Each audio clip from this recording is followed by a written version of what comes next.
Sports. Did you ever really partake in sports as a kid, or were you just like me and interested in aviation and military history? Because sports, well, I wasn't exactly the most athletic type back in the day. And, yeah, I don't know. Sports I was never interested in. Maybe swimming contests, but here in Australia, sports are very, very heavy. Because everybody likes doing those as recreational activities. There's something about the way that teamwork works and then just the way that the game is played that is somewhat exciting. I can see why old men love watching football, because, you know, they get that sense of excitement without having to do any of the work. Anyway, video games, right? Video games have these virtual football, and video games can incorporate teamwork elements that mimic football with, well, assigning specific roles to players and encouraging communication and collaboration to achieve the game's objectives. But this is just three-team, just, you know, run around arcade physics with a gun that allows you to do a little bit of a boost, and then a spacebar jump, which allows you to push the ball up or do whatever. I tend to use this to try and knock my opponents out the way. Generally, that's how you want to go about it, and try and keep them as much engaged as possible. There isn't really much communication features that are incorporated in this, unless you're in a squad per se. I have had videos on that in the past, and generally that tends to be voice chat and quick messaging, and that just really works fantastically well. There is two game modes for this. There are squads, and then there is the solo queue. So I went in the solo queue just to see what it is, and I found that the squads were less, how should I say, less competitive. When I went into a squad-based match, and I felt that the solo queue was a lot more competitive, which is quite interesting. Besides that, the aim of the game is really to get 5 goals, and that will contribute to a set number of points that your team will allow to, well, win the game. But there is other things that contribute to this. It's also the fact that, well, yeah, sometimes you just run out of time because your team is really, really, really competitive. And we're trying here. Let us go. I'm trying to stop the enemies from actually trying to manage to get a hold on the wall. But it's a bunch of fun, just bouncing around, jumping around. I once saw Mike Goes Boom using one of these in a custom match on one of the dev servers. He actually gave himself one of these vehicles that was bouncing from building to building on one of the new maps once. That was quite funny. But this sort of I really had a good time, and I can't emphasise that you must try it. At least go try it once or twice. You know, have some fun here. I'm trying to block off the players as much as possible, trying to distract them, trying to get my team to do things. Sometimes the ball gets destroyed. I don't know how that's the case. Either it goes out of bounds or glitches through the map. But here's my absolute best chance at trying to get a goal, and, well, I've flipped over. Here we go, here we go. Let's see. No, we're not actually going to be able to get a goal. Maybe. Oh, let's hope that we can get a goal. But the competition was really fierce, and it's good fun. Like, it really is. It reminds me of Rocket League, but with all the extra benefits of, well, you're in a tank, and well, you know, so is your friendlies. There are some prizes available on the website. In fact, you can see them just here. Basically 3v3 matches, and then the 4v4 team matches, and you can basically dash, jump, and hit, and gain rewards claims on the webpage. For 300 points, you can get a banner. For 400 points, you can get a football camouflage of either the tiger or the dragon. For 500 points, you can coupon for one of the golden decorations, the glove, ball, or boot. And for 100 points, there is a loading screen for tank football inspiration. For 10.25, there is 2 decals. For 50, there is a best striker decoration.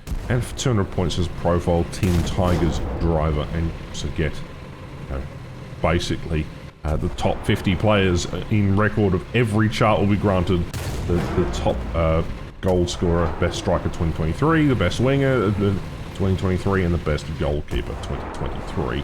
Obviously, this isn't related to the World Cup at all, because it's tank football, but I found it particularly interesting nonetheless. I just wish they would allow us to get off this field and have a bunch of play-arounds with the vehicles themselves, because, you know, tank football's interesting, but I'd rather derp around and just do things. And obviously scoring goals is nice, but when your team becomes rather competitive and then literally 30 seconds later this happens, yeah, it starts becoming increasingly competitive. bounces the ball up or try and distract one of the teammates, actually puts him in a proper advantage. Blue Scientist then just rushes the ball into the goal and basically crushes my dreams of winning. And so while this event is fun, it certainly brings up a lacking issue of the fact that Gauge Entertainment can't really make decent events. This is one of the very few events that I consider to be one of Gauge's successes, even though it is just borrowing from several different sources. And obviously, it borrows heavily from the fact that, well, War Thunder itself doesn't really do well to anything outside of its typical genre.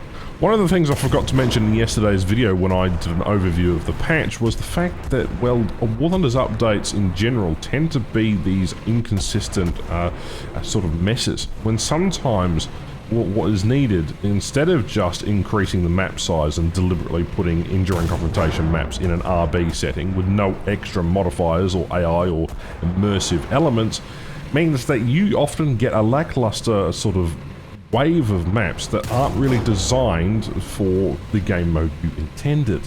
So while I'm enjoying playing tank football, it just reminds me that this game is 10 years old. It's running on an older engine, even though they did update the engine to 2.5 Dagger engine recently. They've also got several, potential issues, and we're looking at, trying to diversify into different types of content. Well, War Thunder really is going to struggle against its competitors in the marketplace if it doesn't try to alleviate some of the major issues that people have been asking for forever. For example, bomber cockpits. What do? They put in, placeholders and then called it a day. Heck, the Row 44 has the CR32 cockpit, and it's just horrible. It doesn't actually deserve to exist in any sense of the matter. They're just using it primarily just to, well, say they've actually got a cockpit for it, even though it's completely the wrong wing profile and everything else. If we had realistic battle enduring confrontation, either for tanks or for aircraft on a more permanent rotation basis, then there might be an argument for more heavy strategic bombers, depending on how you place an asset or whether or not you'd actually have proper decent objectives.